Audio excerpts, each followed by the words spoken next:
Hi guys, well, it's finally done. After several months of waiting for parts and learning Fusion 360 and how to operate a laser, it's done. We were originally going to actually video the whole build, but it was a lot of work and it would have been a really long video.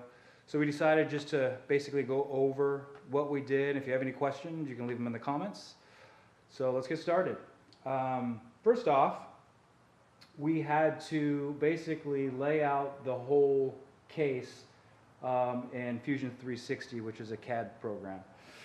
Because this is what we started with, and because this is a universal case, you have these holes that always seem to be just a little bit off of where you want to put the wires in. The power supply is a little bit low. These are all low, so all the wires would curve in. So what we did was remove this extra sheet metal here. We popped a hole for our light box, and then basically covered all this up, as you can see. We also removed these three hard drive trays, and I'll show you what we did in the back here in a little bit. So what we have done, as you can see, we put our logo in the back of the plate, and this is what we got cut with our laser. And what we did here is we just painted the back of it white, so we had a nice glossy white finish with our logo, with a little stencil sticker there. And so now you can see all these wires kind of go in straight where they're coming from. What we also did is we changed the risers, the spacers on the motherboard, spaced it further back up so we can get the wires underneath the motherboard. We also cut just a little hole for the fan wires, as you can see here, and then we recovered them with the Fluxo cable covers. And then we got to the loop, which was extremely difficult to get these bends. They're all 45, 45, and you can see they're all pretty much on level. And you can see this bend, which is a super tight bend, which the only way we could do these bends is make jigs.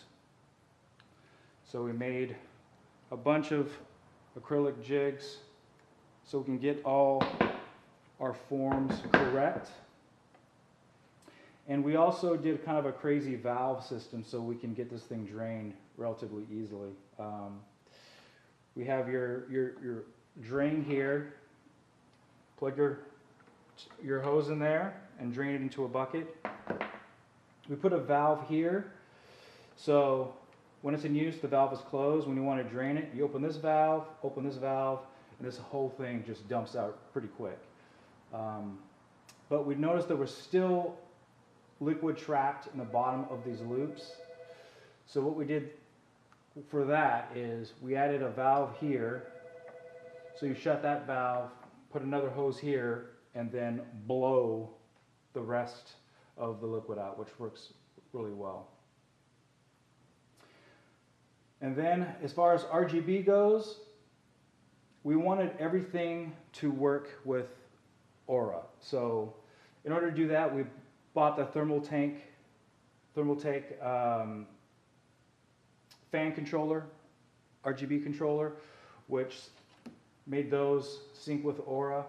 But unfortunately, with the power supply, it's all done through USB, so it wouldn't really sync. So what we did was we actually took the power supply apart and we soldered on wires to the fan and then ran them to the Thermaltake controller.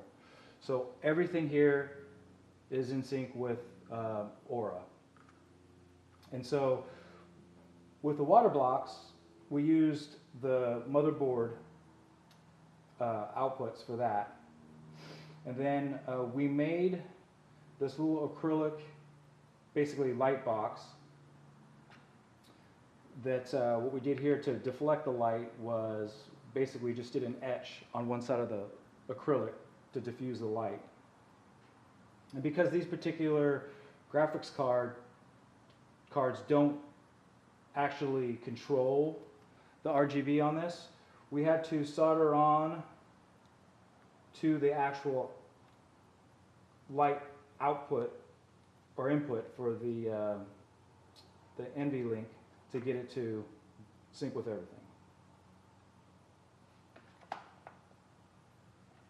We also did something pretty cool here, is as far as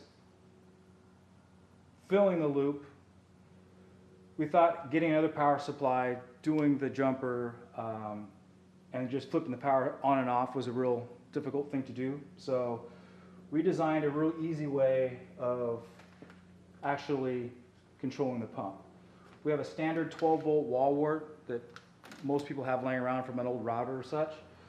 We put this power input here and a push button. You push that button, hold it, and it actually will start the pump. And we did that by installing a relay. And so basically what this does is when this is not powered up, the button's not pushed, the pump rests on the PSU.